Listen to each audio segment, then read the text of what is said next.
What do you know about trilogies? Well, all I know about movie trilogies is that in the third one, all bets are off. What would you do if a killer strikes on your movie set? What happens when a past secret is brought to light? How do you put together the clues to solve the case before you're next? What is up, Nerd Detectives? Welcome back to another episode of Nerds at Night. Shouts to everyone who keeps blowing up this channel. Y'all are truly the best fans, and it's because of y'all literally blasting all the comments that we are gathered here. So today, I'll be breaking down the third chapter of this epic franchise. If you find yourself dealing with an unexpected backstory and a preponderance of exposition, you are dealing with the concluding chapter of a trilogy. But instead of returning to Woodsboro, let's head to Hollywood and talk all about... In similar fashion to our every clue breakdowns, I want to prepare you to be able to pick up all the clues the movie is giving you to help you to be able to solve who the killer is before all is revealed at the end. Now before we begin, let's talk about the making of this movie a bit because it deeply impacts a lot of our clues going forward. You see, at the time this movie was being made, Kevin Williamson, who wrote the first two Screams, had become extremely popular and busy after the success of Scream, working on other projects like I Know What You Did Last Summer, Halloween H2O, The Faculty, Teaching Miss Tingle, and his pride and joy. This left Kevin with little time in between to work on much else. So another writer named Aaron Kruger was brought in by the production company Miramax to complete the script. The only problem was Aaron wasn't very familiar with the Scream franchise. Move this man! Additionally, on top of making this horror movie, the tragic event at Columbine High School occurred. At the time, this made production companies nervous about making violent movies given the real-life violence that had taken the lives of 15 students. Violence in cinema is a big deal right now, Roman. To top it all off, Neve Campbell, who played Sidney Prescott, was busy working on Drowning Mona in Party of Five, and that left her with a limited 3-week shooting schedule for Scream 3. All of these hurdles led to many rewritten potential paths the movie could go in, including potentially bringing Stu back. I actually was paid to be in Scream 3 and never had a chance to fulfill it. Additionally, these hurdles led to the movie starting to film without a fully written script. This meant that daily rewrites were prevalent and annoying for the cast. How the fuck are we supposed to learn our lines when there's a new script every 15 minutes? For this movie, those rewrites meant for a short while the idea of two killers was added to the script. This idea was abandoned by the time they got to the final act, but the rewrites and the idea of two killers is important to us for two reasons. First, because the daily rewrites created an issue in the movie where some clues were either rewritten with no closed loops or left on the cutting room floor. Second, even with the rewrites, the movie leaves glaring plot holes that could only be filled by the fact there must be two killers operating in this movie. So because the rewrites messed with the clues, I can honestly say this is the hardest case in front of us, but like always,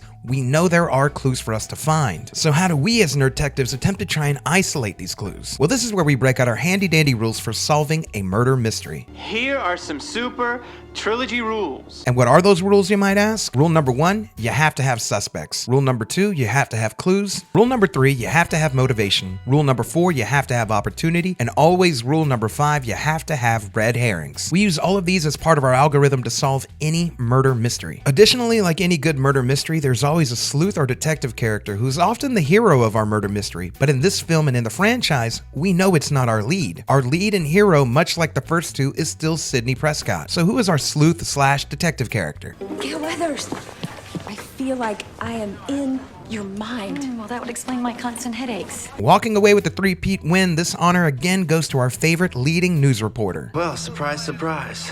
Someone dies and Gail comes running. Now that we know the rules, let's dig into this movie and find every clue in Scream 3 that this movie laid out in front of us to solve this mystery the whole time. So grab a popcorn, grab a whiskey, and let us begin. Now, much like every time, we're going to start with the end of this movie, then we're going to work our way through the murders, just in case it's been a while since you've seen it. So let's start with the big reveal. Spoiler alert in case you haven't seen this movie, because if you haven't, Sid's mom is going to come get you. And I don't want that. But if that is the case, feel free to pause this, watch Scream 3, and come back. Now, for those of us who have seen it, let's get started. Let's start with the reveal. We find out the killer is Roman Bridger, director. And brother. And we find out his motivation is You're gonna pay for the life you stole from me, Sid. For the mother, goddammit, everything you had that should have been mine! But also for this movie to make sense, we have to reveal who our secret second killer is. Oh my god, I'm Angelina Tyler, I'm you! Whose motivation we never find out, but is hinted at here. You win that talent search for the new Sydney, 50,000 girls, and they pick you. You gotta be praying this movie keeps going. And here. I did not fuck that pig Milton to get a leading role just to die here with second-rate celebrities like you two! Now, just for some context, while Angelina's not revealed to be the killer formally in this movie, we discussed that daily rewrites and early scenes had hints indicating two killers. Although some of these scenes were scrapped and reshot, there are still lots of bits left over that still hint Angelina was in on the plot the whole time. We'll cover all of these hints in our clue section. In the meantime, now that we know who did it, let's rewind a little bit and go back through all the murders and Ghostface attacks just so they're fresh on our minds. We start off with Cotton in traffic, and in true Scream fashion, he gets a phone call. But this time the killer's using a fake voice prior to switching to the Ghostface scary voice. You a big 100% Cotton fan? Yeah, 110%. We find out the killer is in Cotton's apartment and is stalking Cotton's girlfriend, Christine. As Cotton plays real-life GTA on the roadways, the killer shows off his love for Creed and proceeds to chase Christine across the apartment. Christine hides in Cotton's office, and the killer uses Cotton's voice to try and trick Christine to come outside. Cotton shows up and breaks down the door in the office, only to find Christine trying to Happy Gilmore him. You're gonna die, clown! Cotton spots Ghostface and tries to save Christine, but he gets hit and she gets shanked. Cotton gets sliced as well and has a small tussle with Ghostface, but ultimately gets bested and doesn't make it to see Scream 4. There's no reason to presume that Cotton's death had anything to do with this movie, is there? He was making a movie called Stab. He was stabbed. The next time we interact with Ghostface is during Sarah Darling's line reading with Roman. Well, we think it's Roman till it turns out to be the killer, but yeah, it's also Roman. Sarah runs away to the prop room to hide, but Ghostface had that idea first and attacks her with a non-prop weapon. We next hear from Ghostface, who calls Sydney disguised with her mother's voice. Our next Ghostface attack comes during the rap party the crew's having. The killer calls Stone the bodyguard and attacks him in Dewey's trailer. Shortly after, he cuts the power to the party and starts sending faxes written in a script form explaining how he's watching the group and will kill someone else. Tom is curious what's on the last fax and uses a lighter to read the page, but then gets blown up and we discover Ghostface has cut the gas line, blowing up Jennifer's house as well. Ghostface isn't done yet as he attacks Gale but is shot at by Dewey and flees the scene of the crime. The next time we see Ghostface is during the scene where Sydney goes on the movie set of Woodsboro. She goes into her old room and after noticing a door closing by itself, she decides to do the old closet door blocking her room door move. See, if that was me, I would be out of there. She sees the door attempting to be pushed open and is attacked from behind by Ghostface. She's able to fight him off and goes back into the house, only to be attacked by Ghostface from the closet, reminiscent of the attack from the first movie. Ghostface chases Sid but is stalled when she pushes a prop cart down the stairs, blocking his way. Once Ghostface makes it up the stairs, he finds where Sid is hiding, only to be surprised attacked and sent back down to level 1. Sid calls for Dewey but is interrupted when she hears her mother's voice. As she goes to investigate, she sees a mock version of her mother's deathly crime scene. The movie set causes Sid to break down in tears, and suddenly she hears Dewey calling for her. Just then, the killer wrapped in the fake body sheet attempts to attack Sid, but she escapes out the window and Dewey saves the day. Scene 50.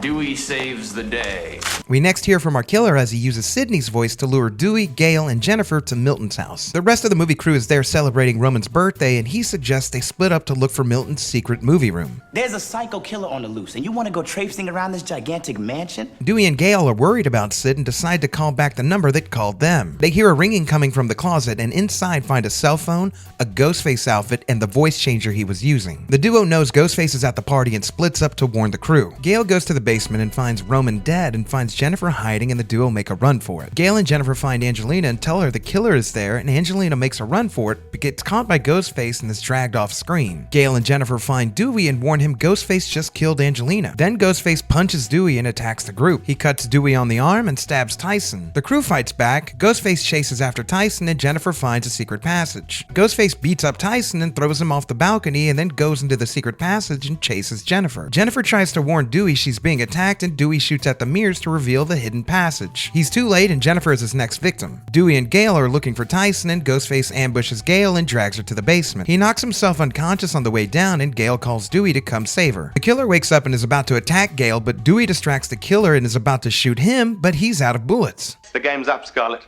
There are no more bullets left in that gun. Ghostface throws his knife at Dewey, and the knife butt hits Dewey in the head, causing him to crash down the stairs. Ghostface calls Sydney and lures her to Milton's house and says he has Gale and Dewey hostage. Sydney shows up to the house and has to metal detect herself before coming inside and is forced to toss the gun she brought. Sydney finds Dewey and Gale tied up, and while untying Dewey is attacked by the killer. Sydney brings out a second gun she brought and gets a few shots off on the killer. She starts to untie Gale but finds out Ghostface is no longer laid out on the ground.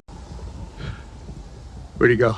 Detective Kincaid pops up looking super sus and starts questioning the group. Kincaid tries to remove himself from the suspect list but is interrupted by Ghostface, who tries a sneak attack. Kincaid and Ghostface square off, but Kincaid gets knocked out. Sydney shoots at the killer but runs out of bullets and runs away. Ghostface chases Sydney, but she's able to hide in the library. Sid notices a light behind one of the shelves and finds there's a secret room to hide out in. The safety is short-lived as she begins to hear her mother's voice calling out to her and talking to her. The killer comes out covered in a fake body sheet and unveils himself. Sydney tries to escape, but the killer lets her know there's no way out and also reveals they were wearing a bulletproof vest. The killer says Sydney's mom is his mom and says he tracked her down while she was alive and says Maureen disowned him. The killer reveals himself to be Roman Bridger, director. And brother. Roman says he followed Maureen and recorded her affairs from afar and admits to showing the footage to Billy Loomis, thus plunging Billy into his killing spree from the first movie. While all of this is happening, we see Dewey and Gale escape their restraints and are given a gun by Detective Kincaid. Back in the secret room, Roman pulls Milton out of a closet and explains how Milton and the other execs sexually took advantage of Maureen. Roman plans to frame Sydney by planting a fake answering machine message using Sydney's voice. Roman kills Milton and stalks Sid around the room. We also see Dewey and Gale manage to break down the door to the library. Roman plans to kill everyone and be the sole survivor and complains that Sydney took the life that should have been his. Sydney antagonizes him and Roman attacks her. They get into an all-out bar brawl and exchange hits until finally Roman gets the best of the action and begins to strangle Sydney. Also, Dewey blows out the power by putting tweezers into an outlet. You are a fucking idiot. And Kincaid manages to find the secret room and picks the lock to go inside. Kincaid is then WWE'd by Roman with a chair, and Roman grabs the gun that Kincaid dropped. Sydney tries to attack Roman, but is instead shot. As Roman locks the door that was just open, he looks back and notices Sydney is no longer laying on the ground. Roman decides he's going to do the classic Ghostface move and call Sydney, but as he does, she star 69s him and he receives a call at the same time. Sydney then sneaks attack Roman with an ice pick and disarms him. She then stabs Roman in the heart to finish him off. Dewey and Gale finally make it in the room to save Sydney just in time as Roman pops up for one last scare before being shot in the head. God, Roman.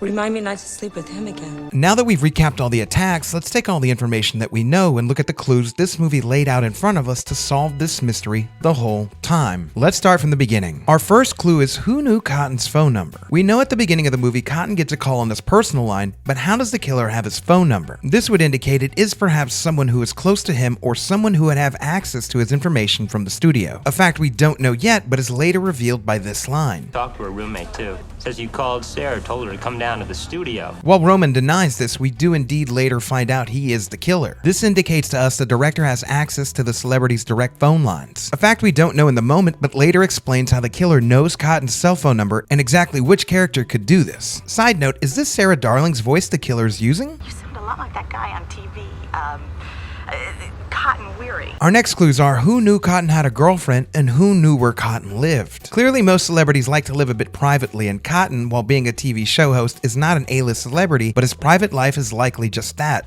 Private. Now, if we're already thinking maybe the killer is someone on set, then they would have seen Cotton with his girlfriend or perhaps heard him mention her. As for his address, unless this is a close friend of Cotton's, we have to think that yet again the killer would have gotten Cotton's information from any work documents from the studio. Our next clues come during Sarah Darling's attack. See, it's here we get our first hint toward there being two killers. Listen close.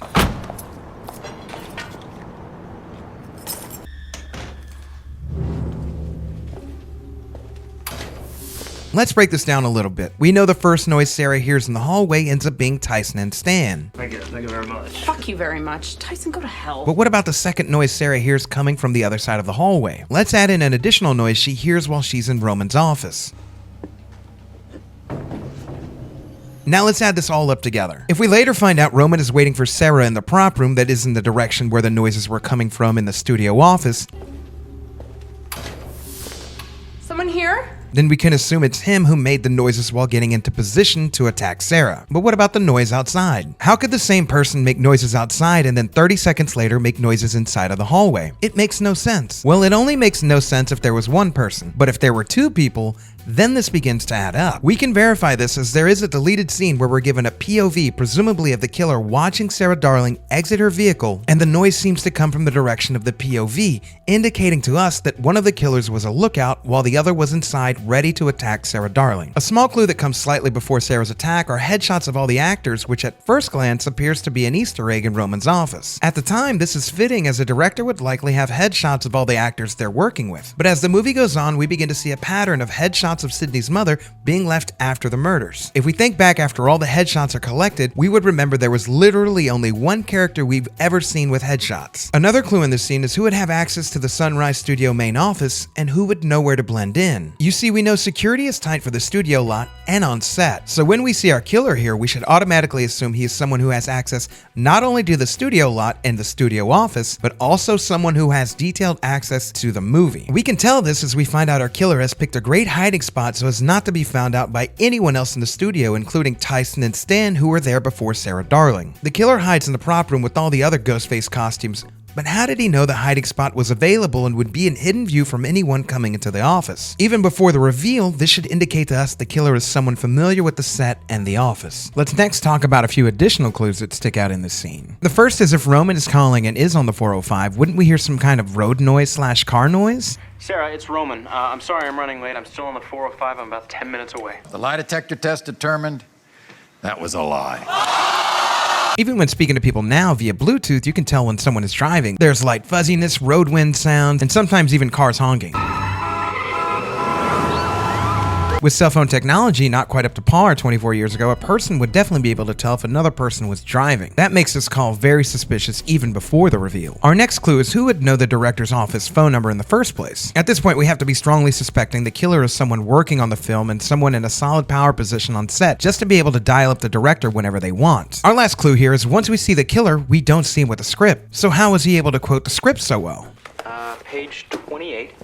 Candy's big moment. This tells us the killer is definitely someone on the set who memorized the script. And in real life, usually actors, writers, and directors would be the ones who would memorize the script so well. If we haven't met any sort of writer character and if the actors are dying left and right, then who does that leave us with? Roman Bridger, director. Closing the loop on Sarah, and just as a quick meta Easter egg nod, we get this line. We are not in any danger. We are not in any danger, says Candy, page 15. This is quite comical as the meta nature of this comes from most pages and scripts equaling out to about a minute of screen time, and funny enough, this line, We are not in any danger. We are not in any danger, says Candy, page 15. comes to us right about the 15-minute mark of the movie. The meta joke is brought up once more. Page 28. Candy's big moment. And you guessed it, Sarah's death moment occurs right after the 28-minute mark. It's so meta and like intense. Our next few clues come to us in the scene with Dewey and Gale. The Woodsboro police got a call from a woman who said she was with Stab 3. She wanted to see the file on Sid for research. We'll come back to this, I promise. We also get this line. I think someone on the film is trying to find Sid. When the movie is giving us a hint like this, it means we're on the right track with all the clues we've noticed so far. Our next clue is in this line right here. And I have no movie. I'm about to turn 30. We're gonna come back to this too as well, so remember that. Our next big clue is Roman is missing from the rap party. At first, this isn't a big deal as we know Tyson and Milton are not accounted for as well. And we know Roman was arrested for questioning by the police, so we probably don't have to suspect him, right? Did you know they released Roman? Sarah's call didn't come from his cell phone. Where did it come from then? A cloned cell phone. Why does that sound familiar? Billy was released. His cellular bill was clean. He didn't make those calls. This next small clue about Roman was on track to be a big clue for us, but clearly between rewrites, the clue has been put through the ringer a bit, but I think we can still salvage it. You see, when Gale pulls Dewey to the side at the rap party, we get this line. How old do you think Maureen Prescott is in this picture? 19, 20. That's what I thought. So I checked it out. I cannot find any information about her at this age. I mean, nothing. Before she met Sydney's father, she left Woodsboro. No one has any idea where she went or what she did. And then shortly after this, we hear Dewey say this. Look at the buildings. It's the same. It's the same street 28 years ago. Why do these lines matter? Well, remember when I said this? Our next clue is in this line right here. And I have no movie. I'm about to turn 30. We're gonna come back to this too as well, so remember that. That's the line. Well, if we knew Maureen left Woodsboro a long time ago for 2 years and we can verify she was still in Hollywood 28 years ago, then plausibly she was also in Hollywood 30 years ago. This is interesting as Roman is also turning 30. At the time, we could start to speculate there could be a connection there. In the moment, we'd be unsure of what the connection is, but if we caught those lines, we probably would have had Roman at the top of our suspect list a lot sooner. Variety called me a pariah.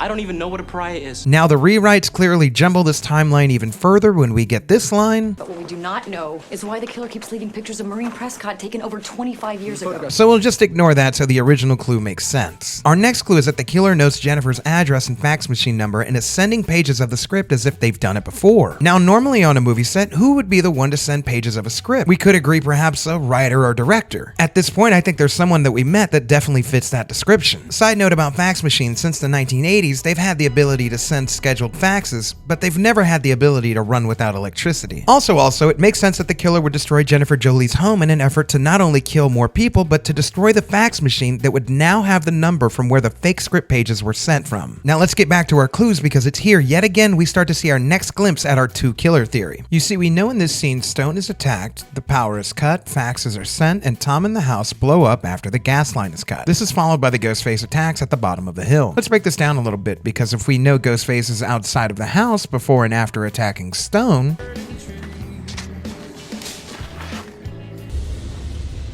then it makes sense he's able to cut the power outside. It also lines up that he has a fax machine set on a schedule to send faxes and is ready to attack the gang down the hill since he's already outside. But what about the gas line? The killer couldn't have had the time to go inside, nor could he risk being seen by anyone. This strongly indicates to us the killer had help, but who though? Let's narrow this down. It can't be Tom because he ends up blowing up and it's unlikely that he'd kill himself. It can't be Dewey or Gail because we follow them almost the whole time in this scene, and also killers are never legacy characters. It also can't be Jennifer because as a vain celebrity, she would never want to blow up her own house. But what about Angelina?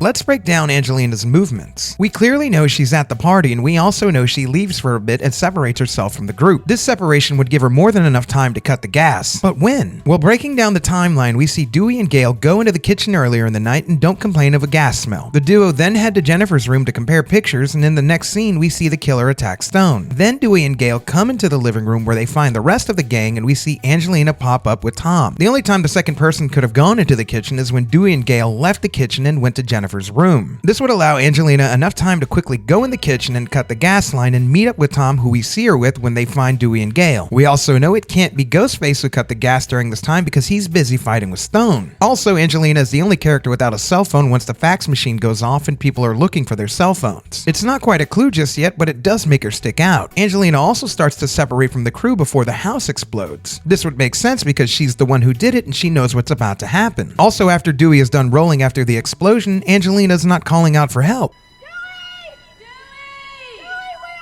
And lastly, when Angelina does pop up down the hill, she comes in from an entirely different side and is not all beaten up by the hill like Jennifer, Gail, or Dewey. And she never does answer Dewey's question. Angelina? How'd you end up way over there? Our next clues come from Randy's breakdown. From Beyond the Grave and for a final and third time, Randy gives us some solid information to help us solve this case. If this killer does come back, and he's for real, there are a few things that you gotta remember. If you find yourself dealing with an unexpected backstory and a preponderance of exposition, then the sequel rules do not apply. You are dealing with the concluding chapter of a trilogy. True trilogies are all about going back to the beginning and discovering something that wasn't true from the get-go. Here are some super trilogy rules. 1, you got a killer who's gonna be superhuman. Stabbing him won't work, shooting him won't work. Number 2, anyone, including the main character, can die. This means you said. Number 3, the past will come back to bite you in the ass. Whatever you think you know about the past, forget it. The past is not at rest. Also, R.I.P. Randy, you'll forever be our angel. The next clue is who would have access to the old photos of Maureen, aka Rena Reynolds. Stage name. You should talk, Judy Jurgenstern. You see in the scene with Gail and Jennifer, we find out to get into the archives, you need to have a movie set card. This without a doubt tells us it's for sure someone on the set who's the killer with either actor access or higher up access. Let's also take note that the person working in the archives didn't mention or notice anything missing, so whoever snuck in to steal the photos must have been watching the place close to make sure they could enter without being noticed. Our next set of clues comes to us in this scene.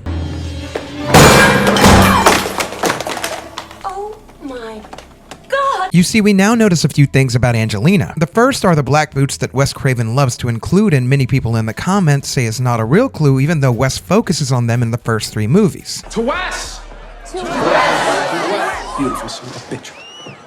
The second clue is Angelina now has a cell phone, and that's strange because we noticed before Angelina didn't have a cell phone at the rap party. The next clue is she has a mask, which at first glance is not a big deal. I took it as like a souvenir. Don't look at me, I didn't take shit. But it truly ties into our next clue, which is Angelina leaves her hairbrush behind and Sid chases her to give it to her. People in a rush leave stuff behind all the time, but what if this was on purpose? You see, as the scene progresses and Sydney explores the fake version of Woodsboro, it's here we get clear evidence for 2 killers. As Sid visits the set of her room, she is suddenly surprised surprised by a door closing. She uses the old trick of using the closet door to keep the door from opening. And just as someone is clearly trying to open that door, she's suddenly attacked by Ghostface behind her. Wait, that's strange, because Ghostface can't be in two places at once if it's just one killer by the end of the movie, right? Let's keep adding up the clues. As Sid escapes the killer's first attack and hides in the set house, she's ambushed from behind again by the killer. But wait, wasn't the killer just outside of the fake home? This teleportation trick happens one more time as Sid throws Ghostface from the second floor of the movie set down to the first floor. Literally seconds after this, the killer ends up in the room next to her donning a body sheet and using Marine's voice to scare Sid. If we had any questions about this before, then for sure the physics of the scene spells out there are two killers, and one of them is for sure Angelina Tyler. I mean, when we look back, why did Sid go into the movie set in the first place? Clearly Angelina left the hairbrush on purpose to lure Sid onto the set so her and Roman could attack her without interference from Dewey or the police. Also, remember that line I said we'd come back to? Our next few clues come to us in the scene with Dewey and Gale.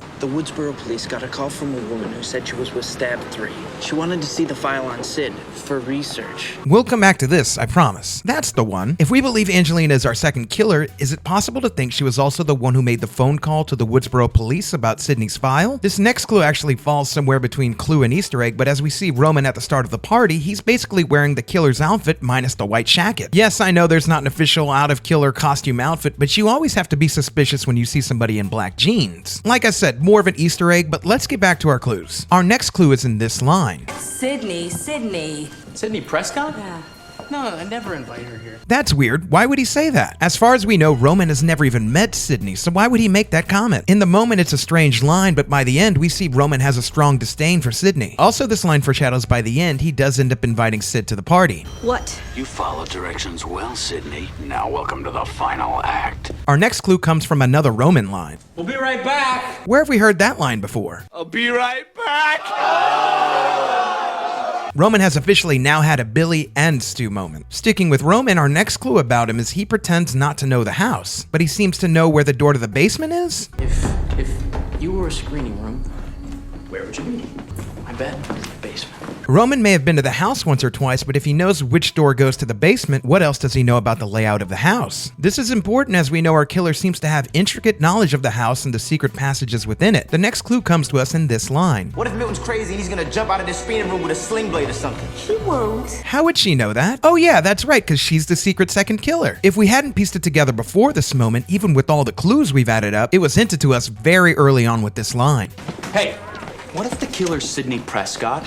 I mean, what the hell ever happened to her? While we know the real Sydney is not the killer, we realize the actress who's playing Sydney is. Our next set of clues comes in the sequence of events. You see, we notice when Roman goes down the basement, he finds a Ghostface costume. And right after this, Dewey and Gale find a second Ghostface costume in the closet. Why would there be two costumes though? We're gonna come back to this in just a bit, I promise. Shortly after this, once Angelina finds out Roman is dead, she wants to split away from Jennifer and Gale to save herself. However, while running away, she gets dealt with by Ghostface. Okay, let's break down the clues here. First, remember that point I said we'd come back to? You see, we notice when Roman goes down the basement, he finds a Ghostface costume. And right after this, Dewey and Gale find a second Ghostface costume in the closet. Why would there be two costumes though? We're gonna come back to this in just a bit, I promise. That's the one. See, this is a big clue for us as we know there are two locations of a Ghostface costume. One in the basement and one in the closet of the first floor of the house. This is the golden bullet clue that tells us if we hadn't figured it out before, there's clearly two killers as there's a costume for each killer. This makes sense as both of our killers, Angelina and Roman, are at the party and in charge of splitting up the group. Roman and Jennifer go to the basement and Angelina goes with Tyson upstairs. Next, what's interesting is the off-screen death of Roman in the basement full of movie props. But why is this interesting, you might ask? Because as far as we know, there's no one else in the house at this point, and the killer attacks Angelina downstairs from the direction of the basement Gale and Jennifer just ran from. This is such a big clue because by deduction, since our killer is coming from that direction, who was the only person at the bottom floor at this point? Stop! And because we didn't see the death happen on screen, who should we assume faked their death? Don't want to hear it! Who should we also assume used props to fake his death and set up the costume in the basement only to use it later? Roman Bridger, director. And our final clue is almost meta in nature, but directly ties into the last clue and answers why Roman faked his death. You see, we find out this piece of info early on. Dewey, who gets killed third? Who gets killed third? We find out Gale dies in Stab 3 and she's not happy about it. I get killed in Stab 3? I get killed? Yeah. But later on in the movie, as we see Jennifer Jolie is being chased down by the killer, she says this. You can't come out of the killer Stab 3! I'm the killer! Cool callback, Blake, but what does that have to do with finding our killer? Well, let's break this down. You see, as we understand it, if in Stab 3, Gale is fake killed off and is later revealed to be the killer, that's a big twist. As the director, Roman would be very familiar with this twist. We've already seen he can quote the script from memory. Page 28, Candy's big moment. It would make sense that he would decide to use this twist from Stab 3 as his own plan to carry out the rest of the murders. If the people in the house thought he was dead, he would never be suspected of being the killer. His plan at this point was to leave no survivors. And who's our hero, huh? The sole survivor. So even people that saw him dead or heard he was dead wouldn't be alive to tell the tale that he faked his own death. Roman had a good plan and some pretty advanced technology for the time. He picked people off one by one and even threw off the cops' guess of who the next victim would be. The producers told us that there are 3 different versions of the script. 3 versions. 3 different characters die next. And we don't know which one the killer read. He also had a partner that, while helpful and never revealed, was also disposable so Roman could extract his own personal vendetta against Sidney. This plan was the most patient we've seen up until this point and even set in motion the events from the first movie. Once I supplied the motivation, all the kid needed was a few pointers. However, the access the killer had to each victim and to Maureen's acting photos directly tied them to someone who was a major player on the movie set. Even though some clues were lost in translation after multiple rewrites, there were enough lines and deductive hints to help point us in the direction of not only catching one killer, but also a secret one that was hidden in plain sight all along. And that, my fellow nerd detectives, were all the clues you missed in Scream 3. Stab 3. Jesus, I gotta get a new agent. How did y'all do finding the clues I mentioned? Were there some new ones that made you want to go back and watch this again? Were there any clues you think I missed? Let's talk about it in the comments. This was honestly such a fun rewatch because this movie has a special place in my heart as it's the first Scream movie I saw in theaters in 6th grade. And while I get it's not the strongest of the franchise, finding all the clues made me appreciate it just a little bit more, and I hope it did for all of y'all as well. Just as a heads up, I'm going to be taking it easy over the holidays, but in the meantime, I have a reaction to Sorority Row that I said was coming out after Scream 2, but I think this small break should give me enough time to finish editing and get it out to you. If you want some more slasher whodunit action in the meantime, check out Every Clue to Solve Thanksgiving if you haven't already. And if you have seen it, thank you for making that one a success as well. My plan is to do all the slasher whodunits I can find, so tell me your favorites in the comments. Also, I want to give a big shout out to everyone watching this because you guys helped take this small channel to over 8K subscribers, and the whole team and I, we just don't have the words to say thank you for all of your continuous support. Thank you to each and every one of you. The team and I